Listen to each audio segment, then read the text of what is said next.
In January 2022, a convoy of trucks and a parade of protesters descended on downtown Ottawa.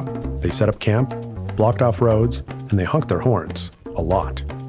They wanted the federal government to repeal all vaccine mandates and all lockdowns. The only problem? Most of the mandate and lockdown orders were actually coming from the provincial level. They were in the wrong city. When locals informed them, sometimes politely, but mostly through shouting matches, the protesters dug in their heels. They wouldn't be swayed. It turns out no matter how right you are, you can't just shout at someone until they agree with you. There's a science to persuasion. Welcome to Visiting Experts, a Rotman School podcast featuring backstage conversations on business and society with influential scholars, thinkers, and leaders featured in our acclaimed speaker series. I'm your host, Brett Hendrie, and I'm joined today by author David McRaney to talk about his new book, How Minds Change, The Surprising Science of Belief, Opinion, and Persuasion. Welcome, David. Oh my God, thank you so much for having me. David, we have access to more information than ever before. We have vast digital libraries available at our fingertips, infinite amount of data. The world's best scientists and researchers are all available, and their information about them is available online. Facts are everywhere, but we can't seem to agree on major issues. Everything from climate change to vaccine safety. Why are we so divided? Wow. That's the big one, huh? Well, it's not like this is new. We're social primates. This goes back to what separates us out as a species. We are a very groupish entity in the world of the great tree of life. And the thing that gives us all of our advantages really early on as a species was we could group up toward group goals, group plans of action, and we could deliberate and argue with each other as to what we should be doing next or how we should interpret something. So thanks to language and our sociality, we can clump up and pursue shared goals and face shared problems. That's great, right? Then every once in a while, you get some sort of nice paradigm of change within how we communicate. And you get the printing press or something like that. You get written language even, or mathematics. You get something like radio and television and VHS tapes. Eventually, we got the internet, and it was not evenly distributed at first. And then we got smartphones, and it got very evenly distributed. Then we got social media, which became a weird platform for trading stuff back and forth. At first, it was tacos and pictures of babies, and then it slowly became my political ideas. So, okay, we all have all the information that's ever been in our pockets, so we should all be on the same page. But that's an old refrain. That's an old idea. We can go back to the founding fathers of the United States. One of the ideas was public education. If we do public education, then everybody will have all the access to all the information, and we'll all agree on that information, and then we'll have a utopian society. Then there was the idea of, okay, well, maybe public libraries is the way this will work. Okay, you put a public library in every small town, and then everybody will all have access to all the information available. They'll all agree on what it means. We'll have utopia. And then the internet, back when I was still fascinated with the Encarta on CD-ROM, you'd have the cyberpunks like Timothy Leary who would say, okay, now there's no information gatekeepers. You have power to the pupil. That's what he used to call it. You can put whatever you want in your eyeballs. And you know what's going to happen then? All the information, everybody has it, utopia. But missing from all of that was always the concept of motivated reasoning. My favorite go-to example of this is, you know, when somebody's falling in love with someone, they have this new person in their life, and you ask them, like, what is it that you like about them? What are your reasons for wanting to be with them? And they'll say something like, well, you know, the way they talk, the way they walk, the way they even cut their food, and all this music they're introducing me to. And then if they're breaking up with that exact same person, and you ask them, what reasons do you have to break up with that person? They'll say, the way they walk, the way they talk, the way they cut their food, this dumb music they make me listen to. So reasons for will become reasons against when the motivation to search for reasons to justify your emotional state changes. That's motivated reasoning. So you'll notice that the facts were the same facts the whole time, but the facts in the reasoning process were useful as justifications for different emotional states, right? And as social primates, we're very concerned what other people think. And the reasons we typically come up with are the ones we think will be reasonable to others.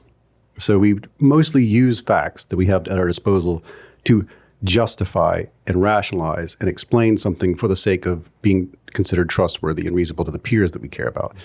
The great sociologist Brooke Harrington told me, if there was an equals MC square of social science, it would be the fear of social death is greater than the fear of physical death.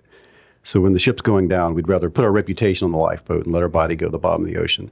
So when you talk about truck protesters and the anti-vaxxers and the insurrectionists and stuff like that, like they had entered into a state where they were much more concerned about their social selves and they were the facts that matter. And maybe this is becoming more and more apparent to everyone, is that the internet also offers us is the ability to group up in ways we never could group up before. That's such a great answer, David. And no question, the internet has changed everything. And it's hard to imagine that the great philosophers of yesteryear were imagining Reddit and Facebook. And I mean, if they were imagining it was going to be this beautiful, wonderful, everyone wearing togas, walking around and virtual books flying at them. We're going to have to live through the period of time where about a 3 or 4 generation spread figures out, well, now what do we do with it now that we have this? Well, one of the phrases that you use in the book is that you identify that we're living in a post-trust world. A little bit different.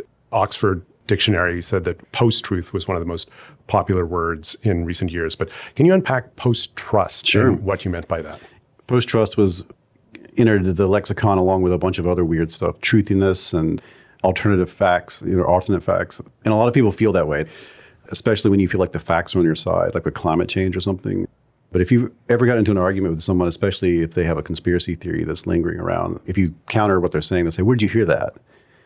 And that's the moment they're thinking, is that a source that I trust? Is that a source that's on my blacklist? And you have your own as well. Like if we were having a debate about something and you said it, well, I heard on Fox News that blah, blah, blah. Everybody has a trigger where they're like, I don't trust that source.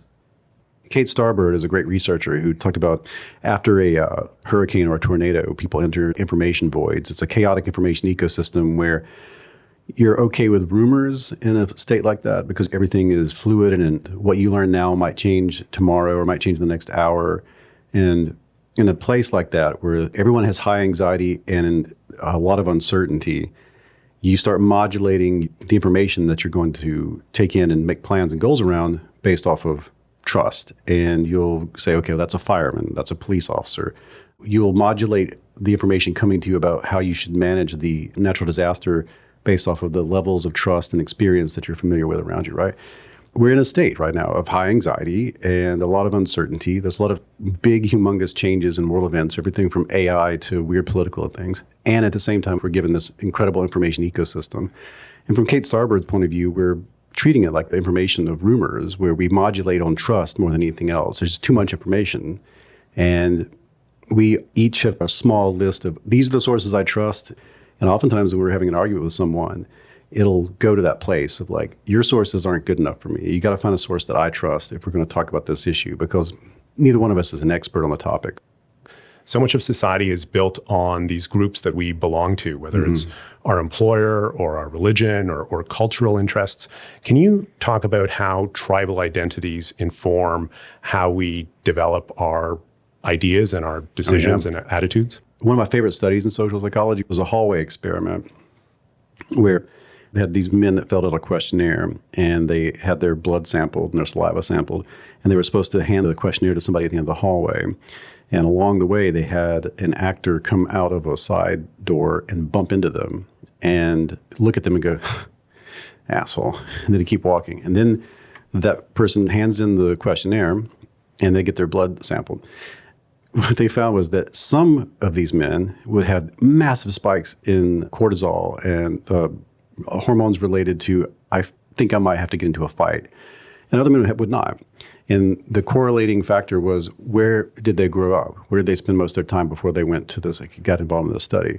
People that lived in like the deep South and the Midwest, when they asked them in debriefing, when they got bumped, they felt like, I might have to fight this person. I can't believe they've insulted me in this way. Whereas other people from other cultures were like, I thought that was funny. What a stupid dude. I don't care about this at all. It was an experience that felt natural and normal like any other person would experience because they were unaware that you could have a different bodily response to something like that. They didn't choose to feel that way. The environment that led to that was cultural. It was their upbringing. It was the people they had hung out with. It was the norms and values of the people surrounding them that led to that reaction. That same sort of thing is being applied to everything you read, everything you experience, every news story that comes along, every questionable fact. And those anxieties, as they bubble up, when you have access to pick and choose the groups to which you're going to spend most of your time with on the internet, the sources that you will spend your time with to get your information, we get very groupish, we get very tribal. And The hard truth of identity is, as far as a social psychologist is concerned, it's that which identifies you as us and not them. And when those become the strongest motivations in how you navigate information, the us versus them aspect of things starts to corrupt things that would normally be neutral, like wearing masks and getting vaccinated. But it quickly leaves the realm of neutral facts and neutral science information once it becomes a signal to other people that you are a good member of your group or a bad member of your group. And unfortunately, when it came to masks, it was a very overt signal as to which side you're on that issue. Mm-hmm. If it becomes a badge of shame or a signal that you are loyal in one way or another, that's when things get weird. So speaking of us versus them and people coming out of that situation, in the book, you spend a lot of time with some, what I'll call outsider communities. Yeah, quite a few, yes. People who think 9/11 was staged, hate groups who rally against LGBTQ rights. Yeah, I went to the Valentine's Day services at Westboro Baptist Church. It was quite the experience, yeah.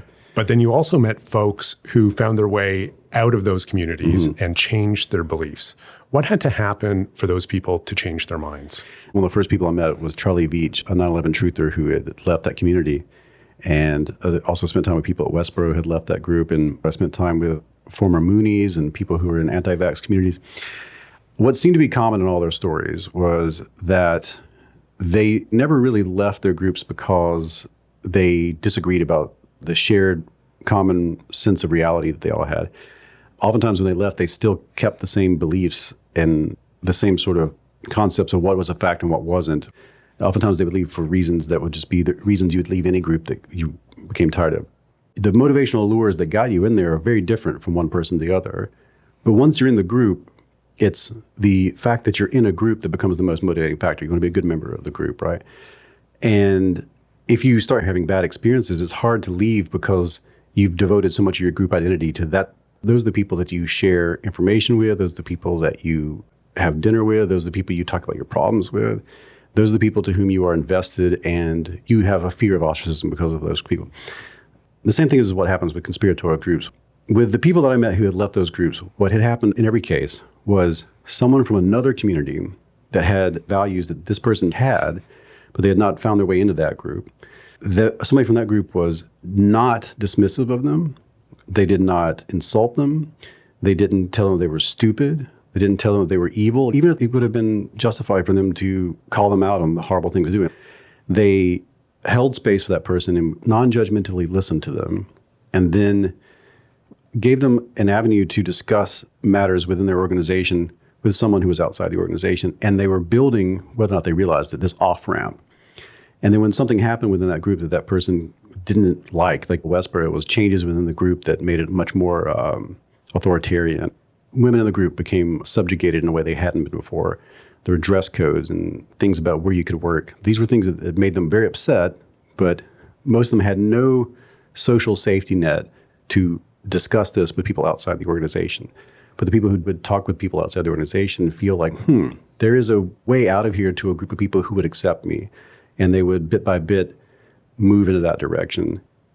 Charlie had a group of people called the Truth Juice community, where they were like sex, drugs, and free Wi-Fi, like cyberpunk truthers who, do ayahuasca and stuff. And he was like, well, my values that got me into the truther community are being expressed in this other community as well.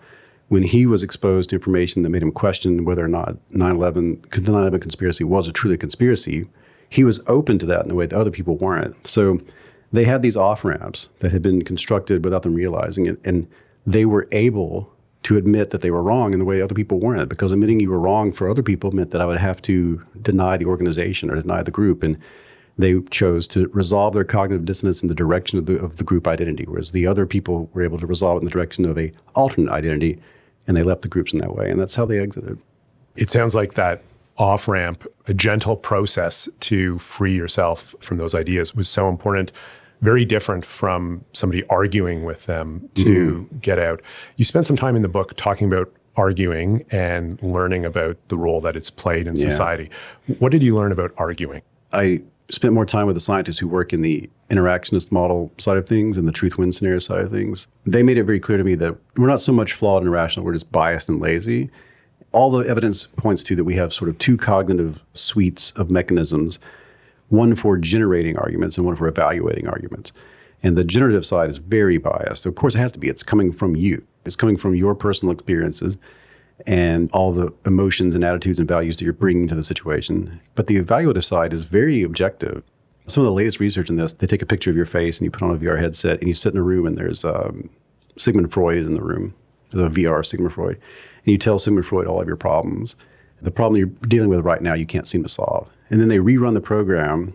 And then this time when it reboots, you are Sigmund Freud. And you watch yourself come in, and it looks like you because they took a picture of your face and they 3D modeled it onto the avatar.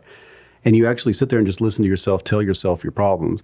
And they have a higher than 60% success rate of people having breakthroughs because they leave the argument production part of the cognitive mechanisms that are doing all this, and they go to the evaluative side of things. And the reason we have those mechanisms is because we are supposed to be solving problems as a group. Someone has a solution, we all evaluate it, and we offload the cognitive labor to the group. The issue is that we have created information technology and social platforms where we just all do the first half and there's very little of the second part. Like Twitter is just a bunch of people throwing their biased, lazy arguments into a pile. And hopefully there's somebody out there who's like gathering it up and writing hot takes that helps us understand it. But as individuals, it's tough. Am I answering this question? You are answering it, but it leads me into my next question, which is really about your advice to people in terms of how they can structure their conversations to help people change their minds. The most amazing thing in this process of writing all of this was I found all these different organizations who were not aware of each other, and most of them were not aware of the psychological literature that supported what they were doing. And yet they had all arrived at the same sort of conversation structure because it's the one that gives you results. Deep canvassers in Los Angeles, street epistemology people all throughout Texas. There's other places like Smart Politics and others. And in the therapeutic realm, there are things like CBT and motivational interviewing.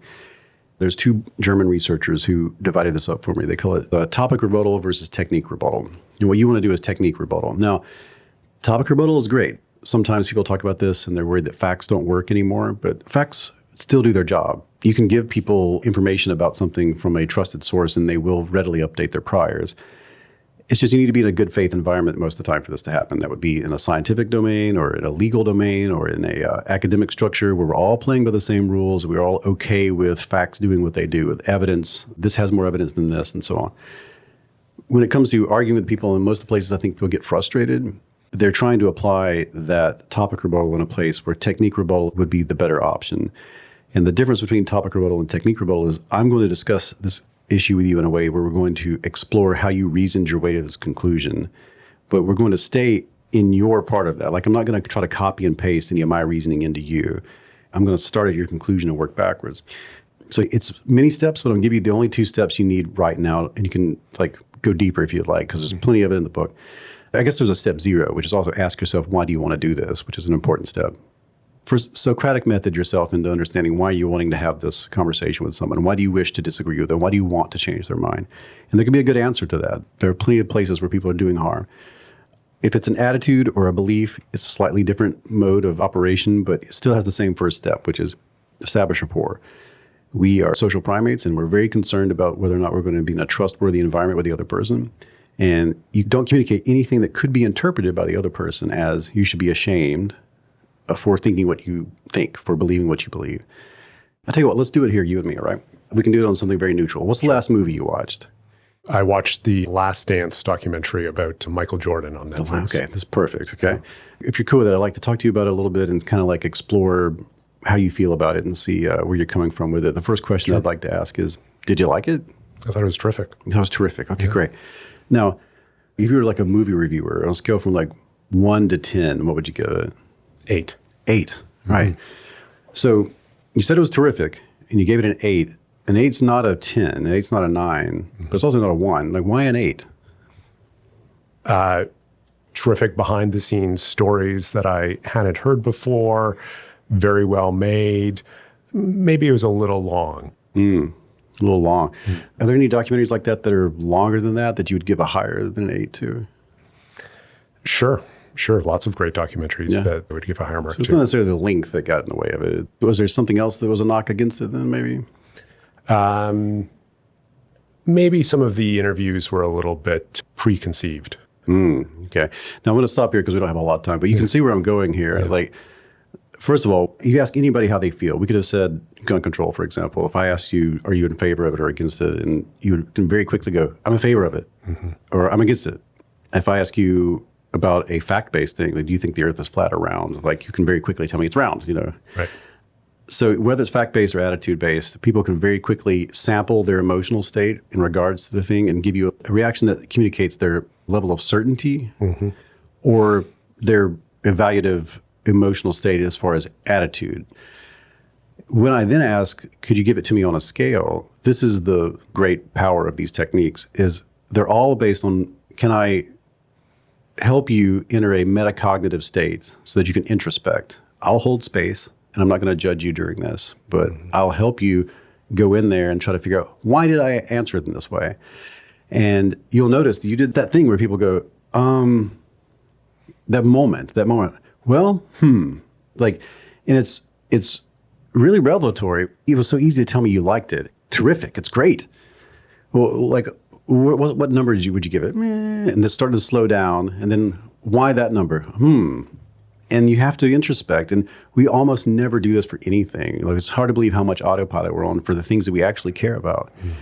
And sometimes that's all it takes. Giving a person a chance to introspect, oftentimes people will move up and down a scale, or their certainty will go up and down just because they've never done it before. So they're having their first real opinion about the matter. I was then helping you discover, what are the values that are giving me this number? And the first thing that people put out usually is not the right thing, because we're scrambling.